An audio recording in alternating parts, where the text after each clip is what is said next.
This is a tutorial on a cancellation of purchase form. Of course, this form comes about when a party wants to cancel a transaction. Often the buyer, when they have their contingencies in place, will send this to a seller when they want to back out. And of course, the seller, if they sent a notice to the buyer to perform a contractual obligation, and the buyer doesn't comply, then the seller can send this form.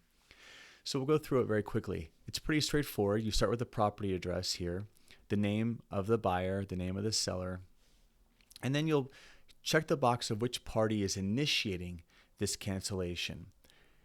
And then in section 2, you'll put the reason. Now, we put mutual agreement here as a sample. Often, if it's the buyer that's canceling, they might check the box B, and then they'll reference the provision. Now, if you're using a purchase contract from openhomesale.com, then you could just put section 124, or you could name the lines. I think it's 124 through 120 to 134 is the section that's going to address the buyer's right to cancel. And then section 135 is the seller's right to cancel. So you could put that here. You could write section 120, or you could write section 120 through 134. And the same thing with the seller. The seller could do that. Or you could just check one of these boxes that one of the parties failed to perform a contractual obligation after given a written request. Or just write other. There's even this blank space. But any reason to cancel will be listed here, and you can just fill it out appropriately. It's very simple.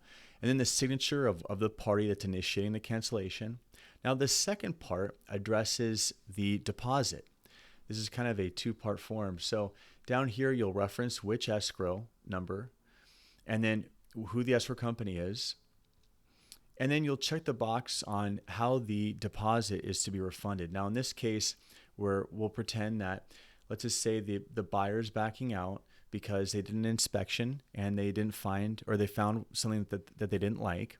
So they decided to cancel the transaction, and they want their deposit back. So they'll check that first box. Parties agree to release the buyer deposit less any costs incurred by the buyer. That means if the buyer did something and sent a bill to escrow, well, of course, they have to pay for it because it was something the buyer did. Like if they had their inspector bill escrow or some sort of specialist bill escrow. And then escrow will deduct the fee if there was one. Rarely there is. And then return that deposit to the buyer. Now keep in mind, both parties must sign this section or else that deposit is stuck in escrow. Escrow cannot release a deposit without the written authorization of both parties in a transaction.